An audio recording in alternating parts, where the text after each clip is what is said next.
Ladies and gentlemen, esteemed guests, dignitaries, faculty, and students, a warm welcome to all of you.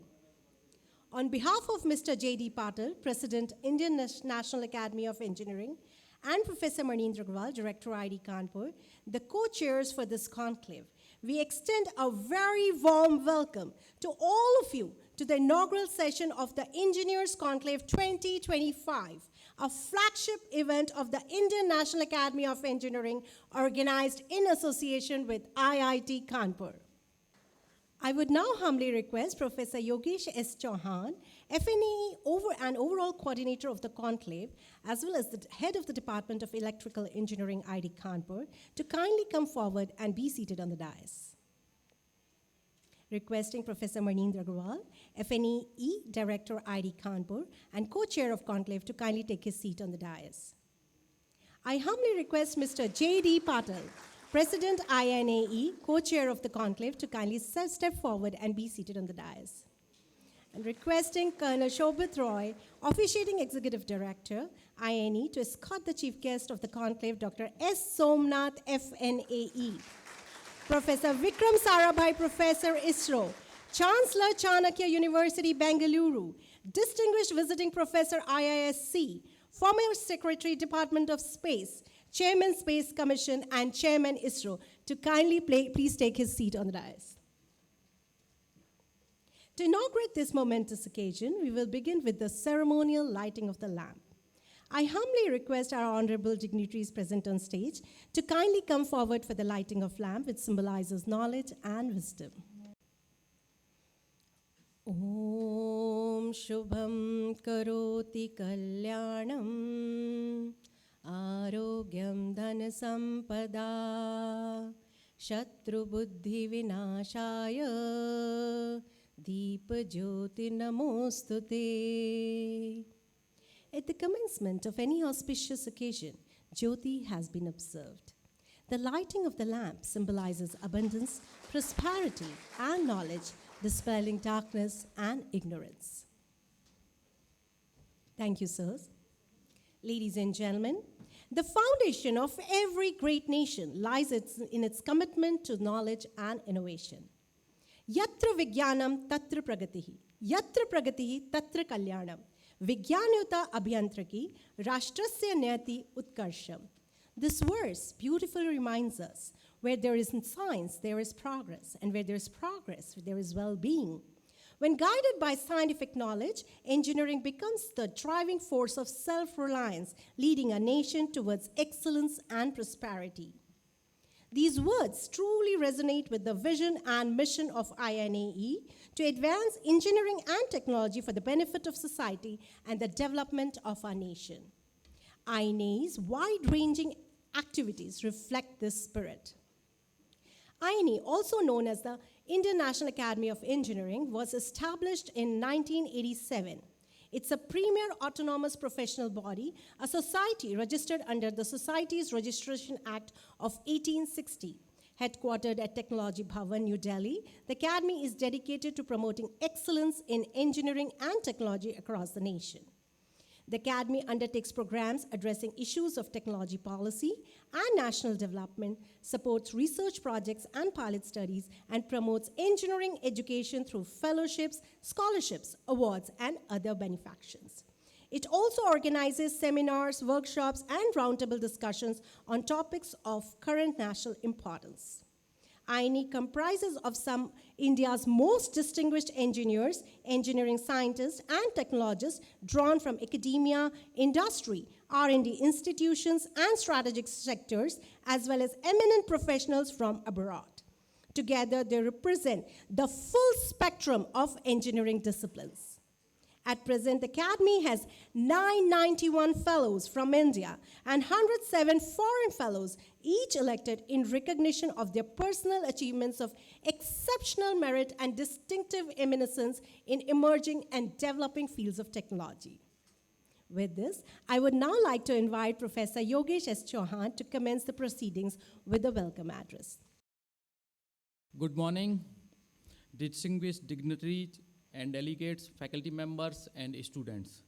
On behalf of Professor Manindra Agrawal, Director IIT Kanpur and Co-Chair of the Engineers Conclave 2025, it is my pleasant duty to extend a warm welcome to all the dignitaries on the dais, the chief guest, Dr. S. Somnath, Professor Vikram Sarabhai, Professor ISRO, Chancellor Chanakya University, Bengaluru, and former Secretary, Department of Space, and Chairman, Indian Space Research Organization.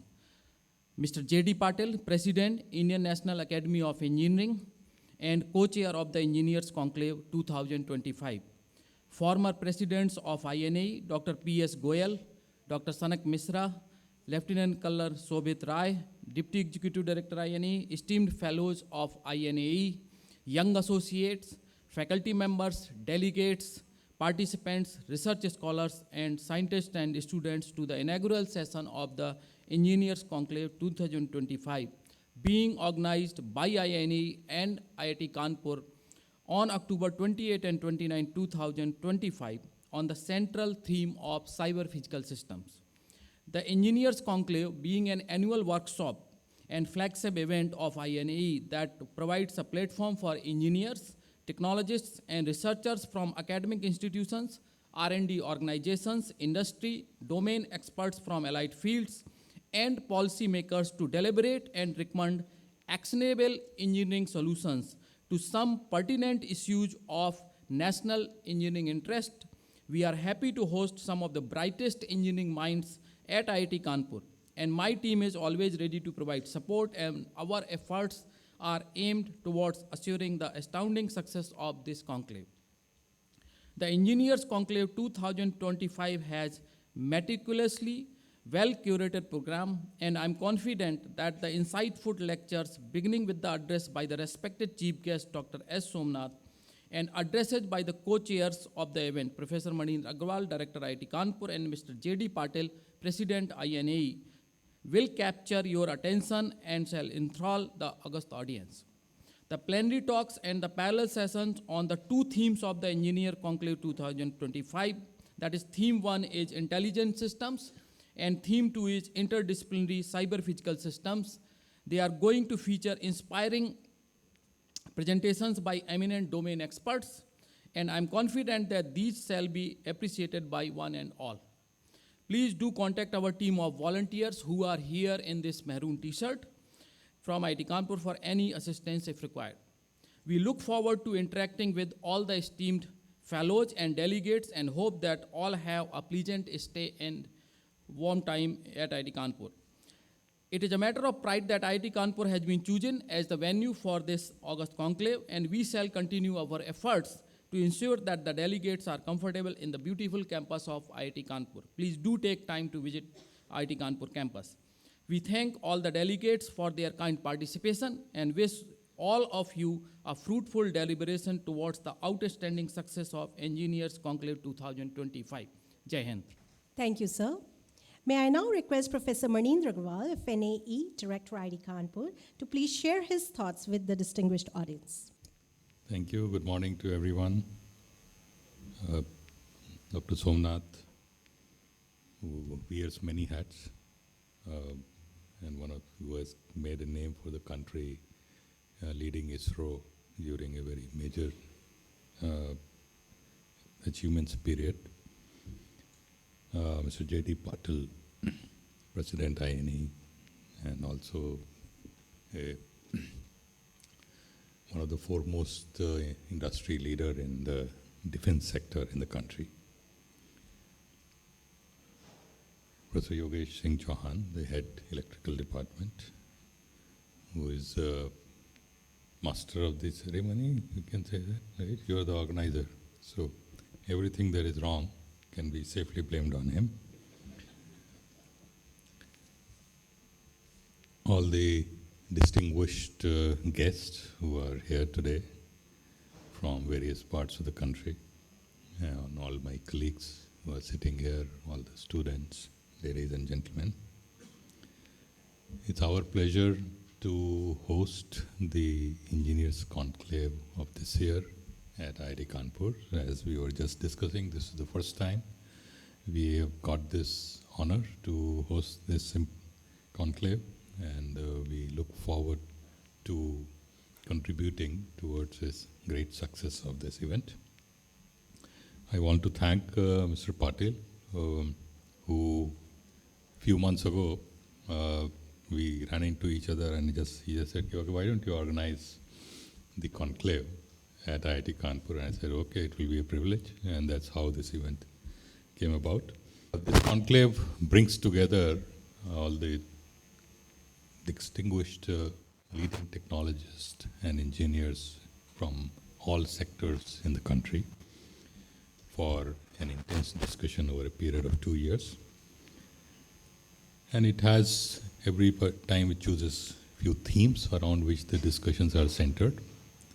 And this time, the overall theme is a cyber-physical system, a very apt theme, because the way technology is progressing and entering our lives, it's the systems which have, or nearly all systems, I should say, have both a physical aspect and a digital aspect. And how to work with these entities, how to manipulate them for the benefit of humankind is a great challenge before us, because while these systems are very powerful, they are also, that power can also be used for not so good purposes. So we need a good understanding of how to work with these systems and use them well.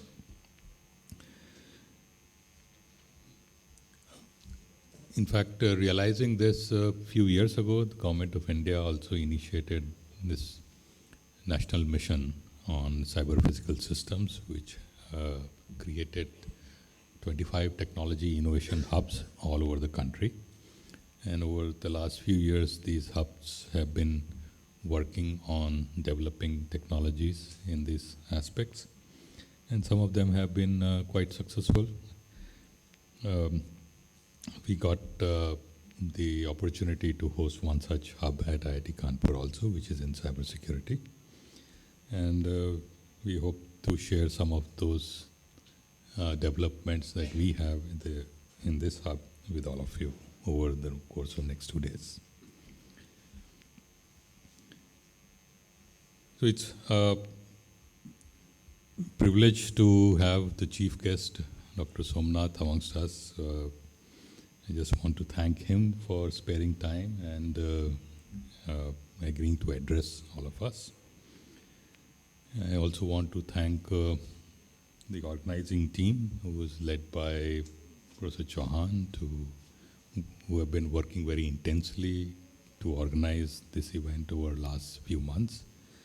And I wish everybody a great event over the next 2 days, and hope we all go back having acquired something non-trivial from these interactions. Thank you. Thank you, sir. May I now invite Mr. J.D. Patil, President INAE, to kindly address the gathering. Good morning. Dr. Somnath, Dr. Manindra, all the other dignitaries, the past presidents of INAE, Dr. Goel, Dr. Sanak Mishra, vice presidents who are present, Dr. Shivaji Chakravarti and Shantanu Chaudhary. INAE, as has been told, was founded in 1987. And the need to bring in an organization of this kind at that point in time, if you remember, this was the era of Rajiv Gandhi, who in a way started making enormous amount of difference in what we see today. The cell phone that you carry in your pockets, the entire revolution of telecom began during that era. So Prime Minister obviously supported the idea that a professional body which truly creates a gold standard for the best of the best engineers to come together, and this is the engineers' body. There's no non-engineers a part of INAE. The thinking was, how do you take science and create that science or convert the science in the form of products and in the form of something that truly will change the life of masses. So the focus that INAE, as all of us as engineers have, is translating science into something tangible and in the form of products or technologies that can be underlying factor for what the nation or the economy will prosper on. So having created, it was Prime Minister of India at that point in time who said, I will inaugurate and launch it. The very few establishments and organizations one can ever feel or see in the past that a Prime Minister launches. So this is the pedigree with which this organization, by some amazing thinkers in this country, founded an organization. Now, just to tell you a little more about what is this 991 fellows, or typically 150 foreign fellows, are someone, how do they really become a fellow? And we can see that there are fellows which are seated on the dais of the dais. So typically every year, there's only 40 fellows who can be conferred a fellowship. And it's not something you can apply. It's not something you can say that I deserve it, and that's the reason a fellowship should get granted. It's not a degree. It's a recognition of the amazing work that people would have put in.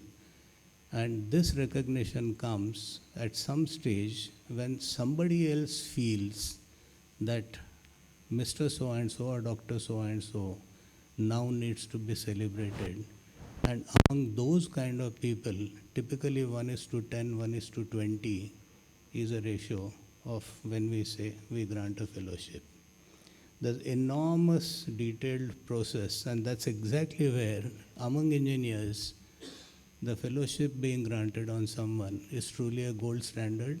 And this 991, if you ever have 100 of them in a room, I don't think the room will survive, because the sheer brilliance of people coming together in that kind of a place would be overwhelming. So the basic aspect of INAE was then how do you take this engineering ahead? And every national initiative from that point in on, and we're going to be 40. Next year we'll celebrate our 40th birthday, 39 years of completion. This year we are 38 and some months ahead. Now at that point in time, it is interesting and important to say that this body, government always funded, and government said that we want this kind of an organization who tells us what we are doing in terms of policies, what we are doing in terms of science and technology policies or conversion, a free and a frank and a professional opinion on it, or shape the ideas the way the government should do things in future. Now, this is a role which INAE has been performing, and to perform this role, while there are enormous amount of special interest groups which exist in INAE, there are some groups which essentially come up like, why don't we build our own aircrafts? I'm talking at IIT Kanpur, which the thinkers and founders of this establishment at that point in time thought of actually having your own airfield and your own kind of establishment around, which is conducive to doing some amount of that work. We know that all along in the past, we miss few technology kind of major initiatives. On the semiconductors, which again, IIT Kanpur is extremely well known, is a domain wherein India was among the earliest of leaders across the world.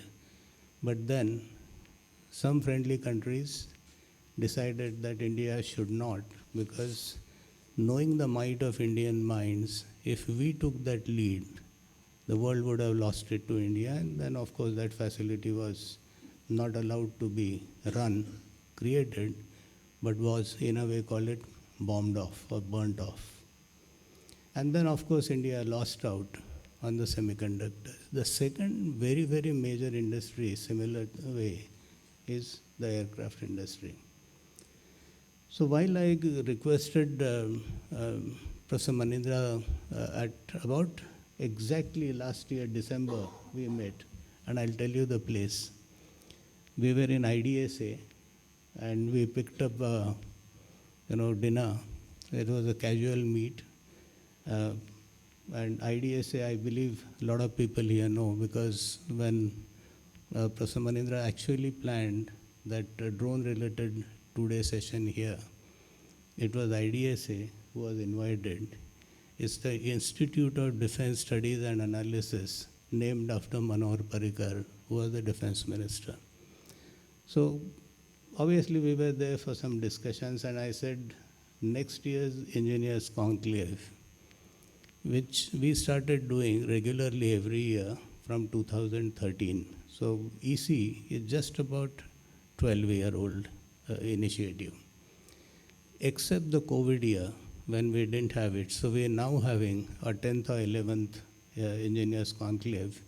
And the model of Engineers Conclave is to have serious debate, because if you were required to, let's say, advise a government as to what is to be done right, in some of those domains, you need large amount of in-house debate and discussions. And based on those discussions, what all happens during this 1.5, 2 days gets, in a way, distilled. And I'm not simply saying collated. It gets distilled in the form of much more useful information, which then translates into knowledge and then gets captured to be able to tell the government what is the right way. Now, what better place to come when it is intelligent systems?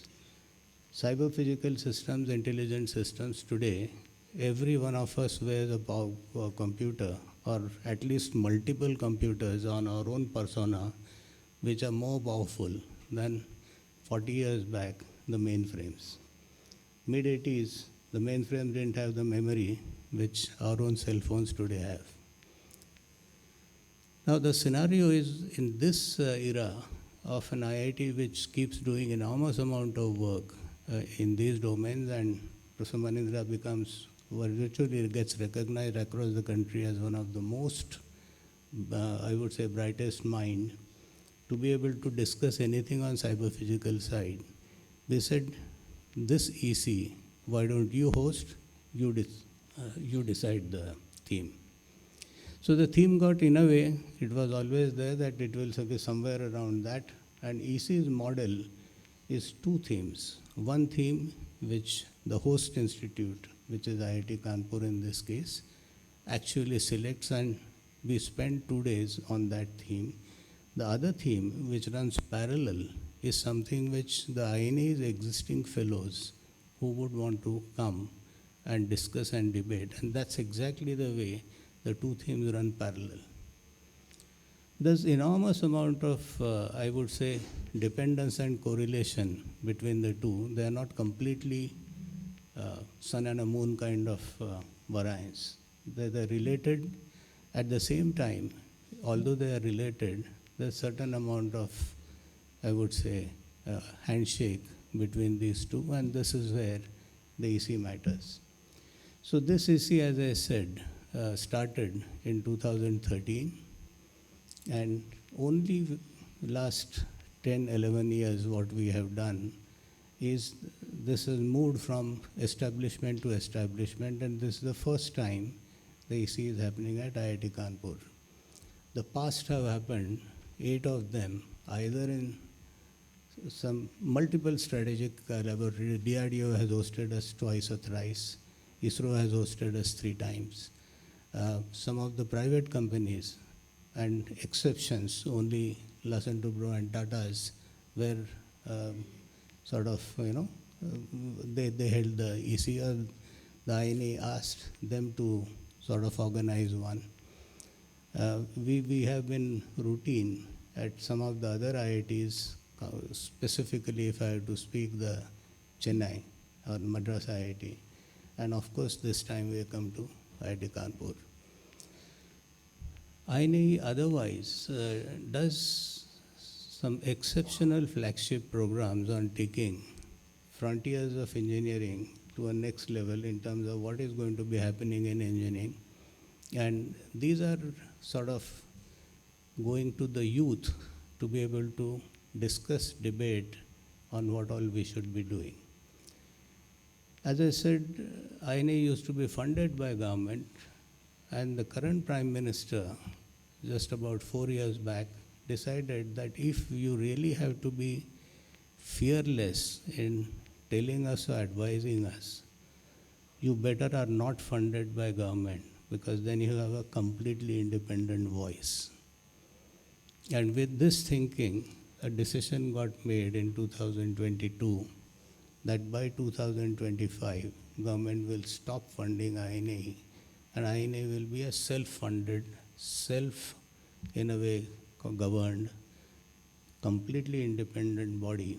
And this is where 2025 onwards, we are a completely self-funded and self-governed organization. So the responsibility on INAE as a result to be absolutely truthful to what the subject demands or what we ought to be doing has become even higher. Now on this thought, obviously INAE had to do something to achieve that level of achievement, to be able to sustain ourselves, because running an organization with sizable annual budget becomes then important that how is it going to get funded. So some amazing new initiatives that started over the last 3 years. One of them I want to talk, which is relevant beyond the fellowship, which obviously nobody pays anything for fellowship. As I said, it's a celebration of what people have achieved in their lives.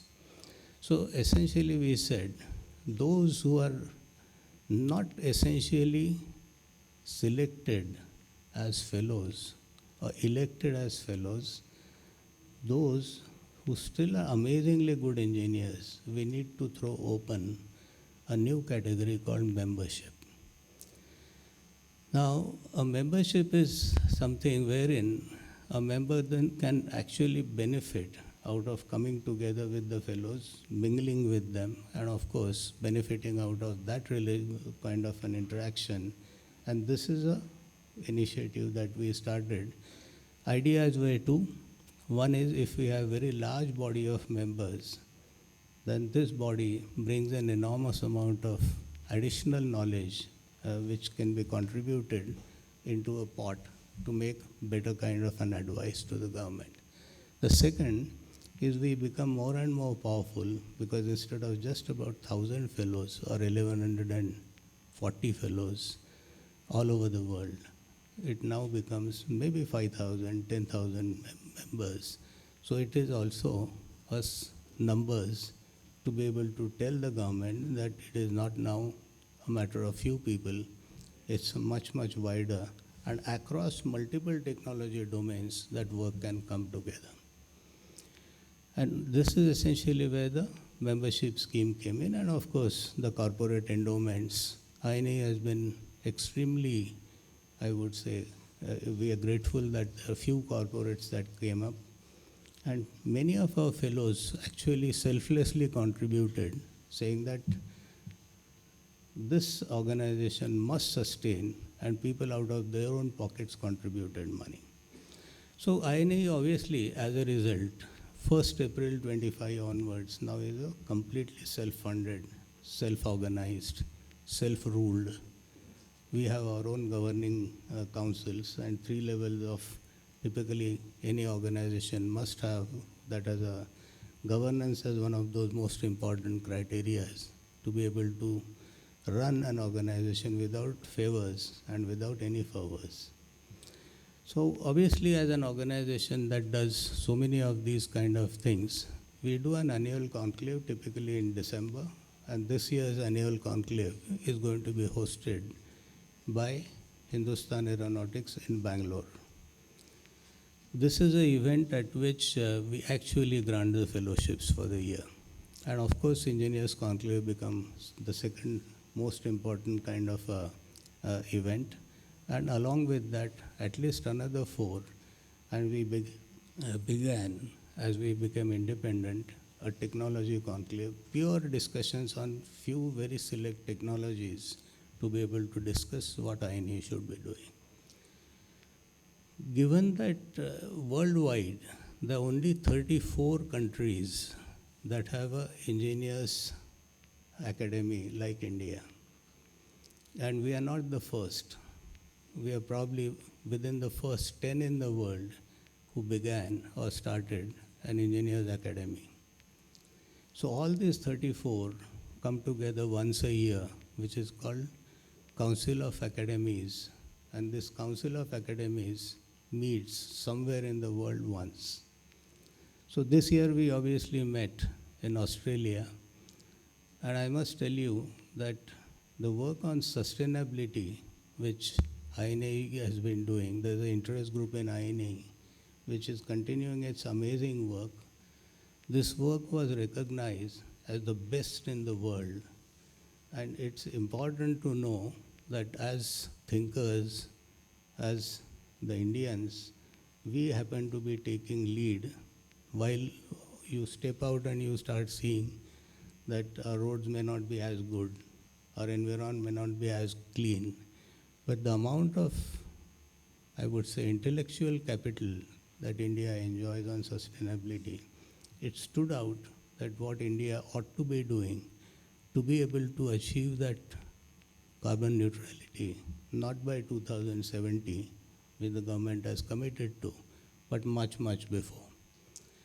So this was one of those recognitions which every year when certain interest groups are created by the kids, among those interest groups, ours happened to be the one which was most exhaustive and the best celebrated kind of interest group that was headed by INAE. We have currently the chairmanship of this particular group among all the other countries to be able to take this initiative forward. So essentially what am I trying to say? This is a group which essentially does selfless work, and this selfless work is essentially to take the country forward. And in that, when we decide that we are going to be dealing with intelligent systems, cyber physical systems, which better speaker you can find as a chief guest than Dr. Somnath? We all saw, and I can tell you, I was in Delhi that day when the Chandrayaan-3 happened, and there was no traffic. And it was being carried live on televisions. Every cell phone, my taxi driver had his phone open while he was driving because I had to catch an evening flight. I saw about 1 hour sitting in my office and then sat in the car, and we were continuing to drive towards the airport. There was no traffic. In Delhi roads in evening, typically 6 o'clock, 7 o'clock, you take nothing less than 1 hour to reach airport. That day we reached in 25 minutes. There was no traffic around. And the man who actually created the best of those examples, stellar example of what an intelligent system can do. And you'll hear it directly from Dr. Somnath today. It's been an amazing time to come to IIT Kanpur. This is my, within the year, second visit to the campus, and I'm sure it's not the last, and I'll keep coming. Good to see young faces around, because that's essentially where all of us bring in the experience, but the young bring in the energy, and the diversity of thinking together can create new knowledge, new ideas. So wish you all the best next 2 days. Serious debate on the cyber as well as on the intelligent systems. And let's take something out of this EC to be able to advise the government on the right things to be done. As Professor Manindra said, all great technologies can enable thousands and thousands, infinite possibilities of what it can do. But at the same time, it can also be used for wrong purposes.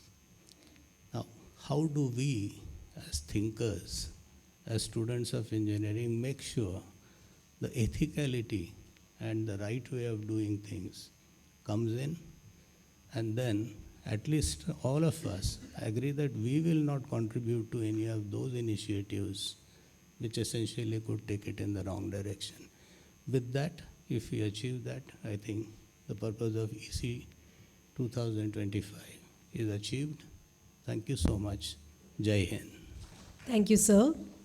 Ladies and gentlemen, boys and girls, it's my honor and privilege to invite our distinguished chief guest, Dr. S. Somnath, to kindly share his insights. Good morning, all of you. President of INAE, Mr. J.D. Patil, Director of IIT Kanpur, Professor Manindra Agarwal, Professor Yogesh Chauhan, who is organizing this event at IIT Kanpur, former presidents of INAE, vice presidents of INAE, fellows, all the participants, especially the students. Thank you for this opportunity to be part of this Engineers Conclave this year, being held here at IIT Kanpur. Has already been spoken by both Director IIT Kanpur as well as President of INAE. Both spoke about the domain as well as the purpose for which the INAE is standing for. I think it's very interesting way that Sri Patil has put it, how INAE is going to be an independent organization to advise government. I just want to tell you that I was at US just a few weeks back, being made a foreign member of their National Academy of Engineers. It's a very prestigious body there. They take great pride in telling that we are independent and that we can really formulate opinion and views that the government of US should be advised to follow. I think this is the stature that INAE now enjoys. I think this is going to be very effective only if we people come forward and then discuss, debate, come out with views and opinions which can be put in a documented form properly. I think that's also important. It's not going to be random thoughts that are really going to help us in the form of proceedings, in the form of reports, in the form of studies which need to be commissioned and brought out specifically on such themes. I think that's going to be very important for the nation.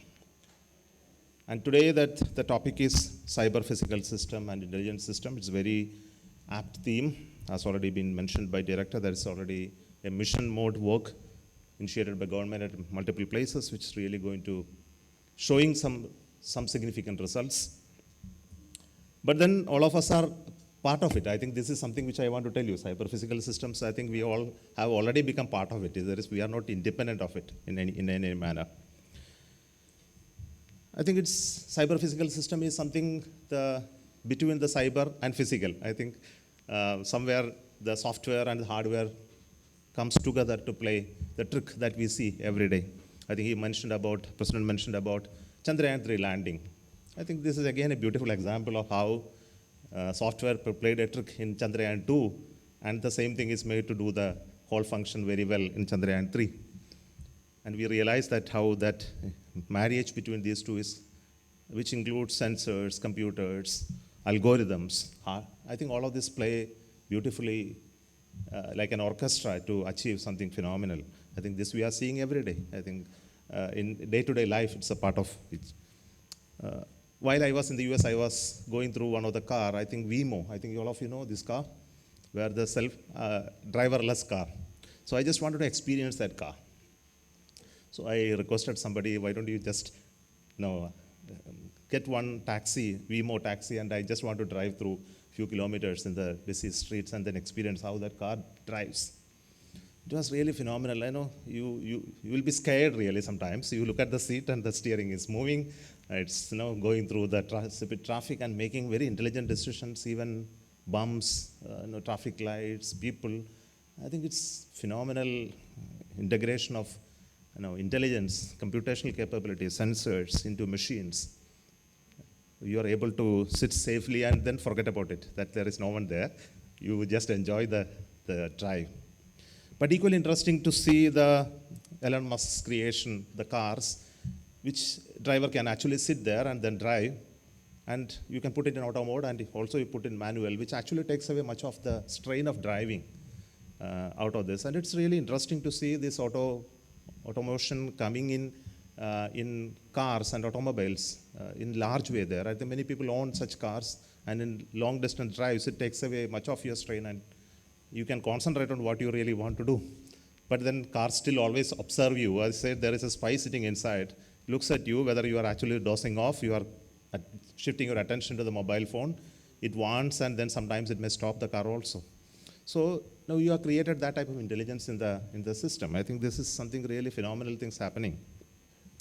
And you are now in the midst of it. I think this is not just automobiles alone that cyber-physical systems have now really come in. I think it's everywhere. And yesterday I think we were discussing this topic. Who will have the courage to introduce such a car in Indian roads, where the conditions of the traffic, the discipline, the physical infrastructure are not up to that mark? I think somebody who can make such a car here in India will be the best of the cyber-physical system creator here. I believe so. I think the evolution of cyber-physical system came out of convergence of many technologies. I think all of us know that, especially the embedded system, getting more powerful, more networked. And then we also know about IoT, Internet of Things, which is primarily of sensing and then connecting it to the larger networks. AI now coming in terms of decision-making capability. I think all of these are created the world of cyber-physical systems. Now we talk about cars, we talk about power grids, machines, drones. So they become not just automation alone, they become adaptive, they become more predictive now, and they work in unison.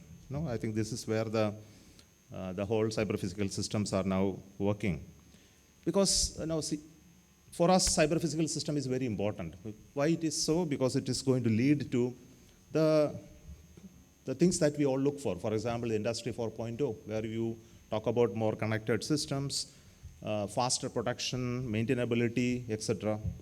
It also enhances safety. Also the word sustainability, I think the sustainability is a nice word, but it's not so nice at some other place of the world. I think all of you know that. So now it also actually bridges the AI, IoT, brings in robotics significantly.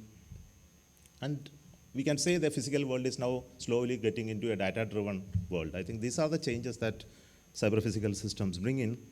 I think the key domains, I think all of you know that it's specifically the real-time monitoring, predictive maintenance, digital twins, transportation, it's becoming self-driving vehicles, intelligent traffic controls, air mobility. It's another topic which is seriously being discussed in the current context of drones and aircrafts coexisting in the same space. Healthcare, I think the healthcare domain, it's also making huge impact, especially with the wearable systems that is coming. I think you are all familiar with the health wearables, but then this is again another recent experience that I had. Somebody in the US brought an instrument, and they said that I can measure your brain activity. I think that he put it on my head. It actually puts sensors around ears and then monitors your brain activity. It gives you a set of displays on the screen which is moving and changing, and you need to observe it. And when you are actually observing it, it is measuring your brain activity, and you can actually find out how much of your cognitive power is there, whether your brain is actually aged. You can actually compute your brain age in comparison to the physical age. And many other parameters. Looks at the disease being started. Suppose you may have a serious cold which is going to happen like 2 days down the line, you will have symptoms of that in your brain. Possibly a serious disease could be there. You can have Alzheimer's being started, I think possibly. And even mental illness can be captured. I think many of these capabilities are coming into this. I think this is really phenomenal in terms of health area. Remote surgeries, I think this is another capability that has now come in. Some of the hospitals claim that they have. And also, the energy systems in grids, it is becoming very, very important. For example, the distribution systems, demand response, balancing, I think these areas, cyber-physical systems are well utilized. I think in India, defense and aerospace area, there are a lot of work being done in this area, especially in terms of autonomous systems, cyber-resilient command systems. I think this becomes some of the topics which are discussed at our sister organizations. So each of these domains which I described becomes a real frontier for all of us to do research work, especially in the domain of manufacturing. I think this is one of the thrust area for the country today. I think all of us know that if really we need to, as engineers, I think all of us need to focus on this, specifically in the domain of manufacturing. Recently, one of the workshops I had to attend in Bangalore, many of the investors in this domain are speaking about manufacturing as the next IT revolution, where they want to actually invest more money into manufacturing. And if this manufacturing domain has to really become very flourishing, I think we need to bring in more Industry 4.0, IoT, and cyber-physical system-based manufacturing ecosystem, where you interconnect supply chain, maintenance, service, productivity, all into manufacturing ecosystem. Is going to be one of the key areas of research, I believe. Of course, CPS also is a backbone of our digital economy. I think it's more in terms of payment, monitoring, automation, etc., etc. Now, we engineers, we all realize that this cyber-physical system architecture contains many layers. For example, the layer of sensors, actuators, and machines. I think they are more of hardware, electronics layers. But there is another layer which is more into data processing and algorithms. Then the layer of communication, which is either wired, networks, 5G, 6G, those technologies. And finally, the human layer, where we need to interface, connect, take decisions, or supervise wherever it is needed. So all these layers are domains that we need to discuss and address. So we look at all of this. I believe this type of topics that we have set for ourselves today in discussion, many of them are part of the discussion. But while we all realize that this being a key domain, we also have issues which are there in front of us while cyber-physical systems take over manufacturing, day-to-day life, including driving, etc. Issues related to security and privacy, safety and reliability. Again, we talk about demonstration, but in real life, for example, if you talk about drones, we know drones can do a lot of transportation, hardware, material transportation, etc. But when you really talk about millions of drones being put into service, how do you really handle scalability and the complexity associated with these systems? Again, questions of interoperability. Standards are still not getting evolved over various systems, and everyone need to work around a framework. I think the creation of framework, rules, and regulations of these to operate becomes an important. And finally, most important aspects become the ethical and human factors. I think this ethical and human factors are also seriously, very important. I think we'll discuss that a little later. I think coming to security and privacy is so important, because the moment that you make it out of sensors, networks, and connect to computational systems, anyone can hack it and create havoc. I think the havoc that is created is not like the issues that we currently see, networks being hacked, but really look at the transport ecosystem coming to standstill all on a sudden, when that is the whole chaos it can create will be tremendous if you really look at it. Similarly, the layers which need to create the security, design, develop, and implementation becomes a huge challenge, especially in terms of the hardwares, the complexity of monitoring. Even for a standard networks that we have here today, even to monitor its safety and security, that itself becomes a massive infrastructure and capability development. We really realize that. So the cybersecurity is not the only way that look at it. It is much more than that because at times of crisis, this will become the focus of the attention for adversaries. Today we know even power grids. Power grids are one of the most dangerous domains that can really get affected under cyber attacks. I think that's how it is slowly changing over. Now, another real criticality is in terms of the real-time and safety constraints. For example, safety becomes so important, especially looking at the autonomous driving cars. the safety aspect is something which cannot be overstated. I think it's so important in terms of performance versus safety. So one of the issues is that whether the communication infrastructure delays in terms of giving the data, the computer delay cannot cause a braking action to stop. No, braking, suppose it has to act, it has to act.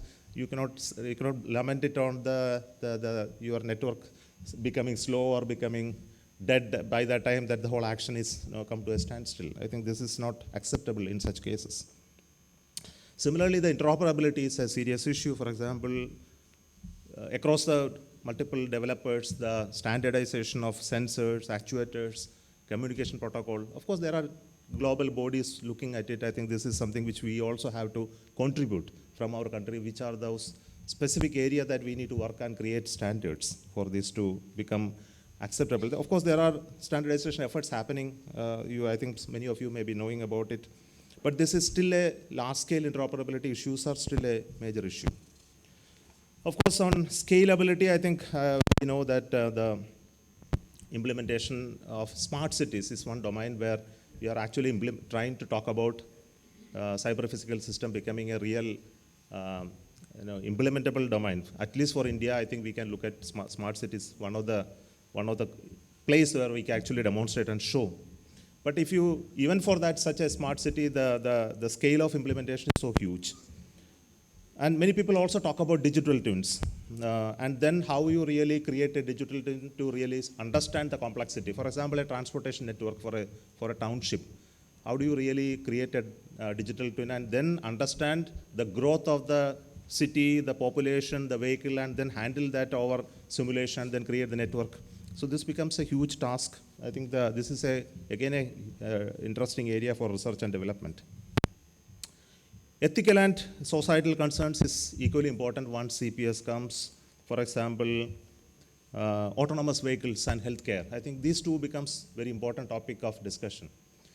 Look at an autonomous car. I think there was a classic case of ethical decision making came out recently. Somebody was discussing where autonomous car is driving on the road and you see somebody crossing and it's going to hit the person. There is no way that it can avoid it. The autonomous car understand. Then there is one way that I have to take a detour and then sometimes I can save, but that will result in you dying. For example, you are very sure about it that you are going to collide with a wall and then the whole car is going to have. So what decision you will take at this moment?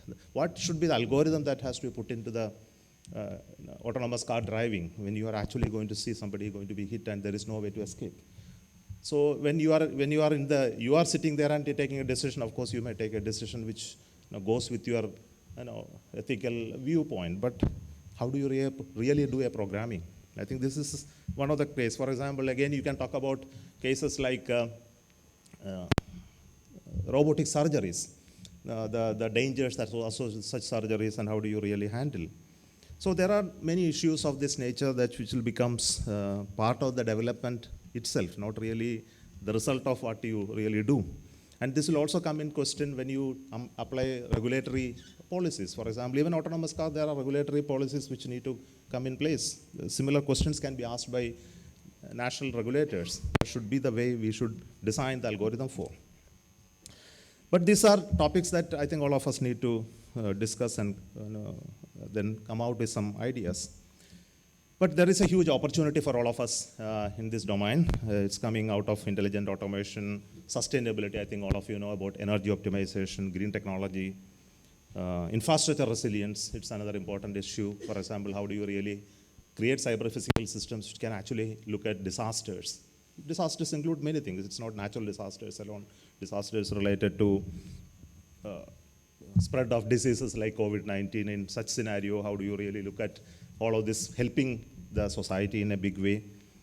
How do you bring in human collaboration, like safe collaboration, assistive robots? I think this is another domain which is very important. I think this is being discussed many times. For example, all of you have mobile phones today. Maybe after a few years, I think all of you will have a robot with you. I think this is what is going to happen, an assistive robot which will do most of the functions. Physical plus your communication plus computational functions and physical assistance. I think all of this will become a natural extension of devices. I think when that happens, how do you really integrate all of this into networks. I think such a robot can never operate independently. It will be connected to a network and it will be collecting your health data, it will be collecting your business data. I think all of this become equally critical issue. And topic of research, definitely it will become. So intelligent automation, sustainable systems, human-centric cyber-physical system, as I mentioned here. I think all of this gives huge opportunity for people in IITs and higher institutes of learning to create innovation around these topics. I think what I just spoke itself gives you, I think, at least 10, 20 companies can be created in each of them. I think must be happening here, I am very sure about it. So startup and research ecosystem around each of these possibilities, there is a huge wave that can happen around this if you really focus on it. But in India, I think we are getting sufficient traction, push in cyber-physical systems. There is a growing momentum, primarily because the digital initiative of the government is really good, creating the infrastructure, the work on 5G, 6G networks, smart cities efforts. But then we also need to create a significantly improved infrastructure to make all of this happen. I think good part is that in our power grids, there is large-scale automation now really come into way. There is significant growth in our infrastructure in terms of road and other connectivity. I think this is really moving in that direction. But still there could be gaps which we need to find out and then identify and then help governments to pay attention to create more investments and research capabilities. And institutions like this, Indian Institute of Science, IITs and other labs across the country are focusing very much on this. But what we need to do is to create very innovative hubs now, especially in the domains of robotics, IoT, and smart manufacturing. And this is also a focus area now understood by investors. I think this is what I told you, that most of the investors who are in the high-tech domain, especially deep tech domain, really understand this. It's not coming out of my peripheral knowledge, but more deeper into their current thinking process. I am telling you that it is very good ecosystem now slowly coming up, but then we should really capture it because people should not be looking at creating app-making companies now. They should actually work on businesses which will really transform our country in a significant way in these domains like robotics and automation and manufacturing. I think if you really want to make huge growth in this sector, I think we need to look at education. I think learning and teaching in a different manner than what is being followed here. For example, for people who want to get into this domain, need to understand multidisciplinary skill sets. I think this becomes important, especially in the domain of robotics, sensors, sensor integration, computer science, data analytics, and data analytic capability. I think all of this comes into cyber-physical systems. So even to want to make a assistive robot, I think the type of complexity, I think all of you know very well, and requires large pool of people to come together and work. Recently, I was there in one company, they wanted to, Soho, I think all of you know Soho, they have made huge impact in the recent times. They started a robotic development center in one of the states. I was invited there to be part of their inaugural function. They have put specifically hundreds of people on looking at how to develop cyber-physical systems, specifically looking at robots to address industrial, human-specific, and other related needs in a focused manner. I think this is a great initiative. I think such initiatives, I didn't see much of educational institutions collaborating with those type of companies. I think this is one area which we need to focus. Similarly, we also need to look at our national ecosystem. For example, healthcare area, we need to have serious look at cyber-physical systems come into action because delivery of healthcare, diagnostics, medicine, distribution, I think these networks, organ, and even taking patient care, geriatrics, I think all of this requires a lot of focused effort to create capabilities in this sector. So this is one domain I believe we need to focus. Similarly, the topic of ethical, safety, transparency, social trust on having such systems around also is a topic which we need to discuss. Possibly it is not in the domain of scientists or engineers, but also other domains of people, which includes lawyers, policymakers, financiers. I think they should also come and start discussing this topic. So I think in conclusion, I would like to tell you that cyber-physical systems are now reshaping us. Though we realize or not realize, we are already a part of it. I think we are already into it. And day-to-day life, I think we are seeing it and feeling it. But then its various manifestations, facets are still not being fully evident to each one of us. I think this is one of the responsibility of INAE to make it aware that the whole of the society, that cyber-physical systems are an integral part of the society now. There is no escape from it. And we need to assimilate and take it, internalize all of this, create people who understand it, create businesses and industries around it. I think this becomes an enormous responsibility for all of us, because our future growth potential, especially in terms of your society, economy, depends on how well we are able to integrate into our day-to-day life. So let me conclude saying that we are not just building smarter systems, we are also building trusted and human-centered systems, which is going to be truly the one which is going to serve the society. So as engineers, as technocrats, I think we are building the future by addressing cyber-physical system. There is no doubt about it. So it must be, definitely should be built on technology as an integral element of it. It also should be built on safety. It should also be built on trust, and to help all of us prosper in a shared manner. So such forum like INAE that we are organizing, this Engineers Conclave, has appropriately chosen this subject. Of course, it goes well with the skill set that is available at IIT Kanpur. I am very happy that I am able to see some people who are already working on developing such systems are here, and especially students who have a potential to become part of this journey. So savor whatever discussions are really going to happen, and make it a point that you internalize, understand, and then contribute at some point in time in your life. Skill development becomes an important topic when you discuss this agenda in IIT Kanpur. I think this is one focus, attention I think we need to have for this country. I believe that the end of the 2 days deliberations, we should be able to identify a few of key themes and discussion topics that we should form an advisory to the government. At the end of it, it will be a really great work that if you are able to bring out and in a document form at the end of this meeting. Thank you so much, and wish you all the very best. Thank you, sir, for your inspiring words. Your valuable insights have set a powerful tone for the rest of the event, and we're truly honored by your presence today. We'll now begin with the felicitation ceremony. I would now like to invite Mr. J.D. Patil, President INE, to please come forward on the stage to kindly felicitate our chief guest, Dr. S. Somnath.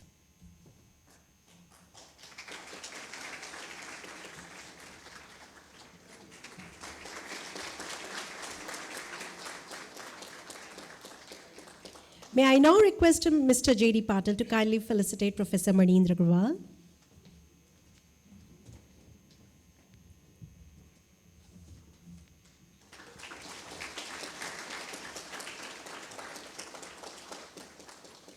I would now request Professor Inaugural to kindly felicitate Mr. J.D. Patil, President INE.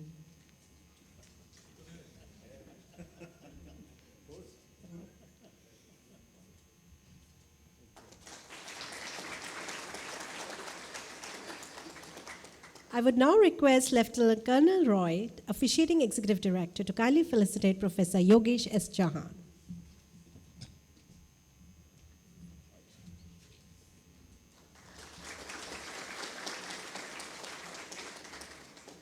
Ladies and gentlemen, please give a big round of applause for our esteemed dignitaries.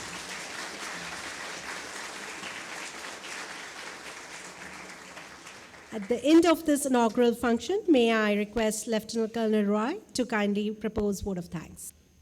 Esteemed Dr. Somnath, our chief guest for the Engineers Conclave 2025, Mr. J.D. Patil, President INAE, and Professor Agrawal, Dr. IIT Kanpur, co-chairs for the conclave, Dr. Goel, Dr. Sanak Mishra, former Presidents INAE, dignitaries of the dais, esteemed delegates, respected faculty members, industry partners, students, participants, volunteers, and colleagues.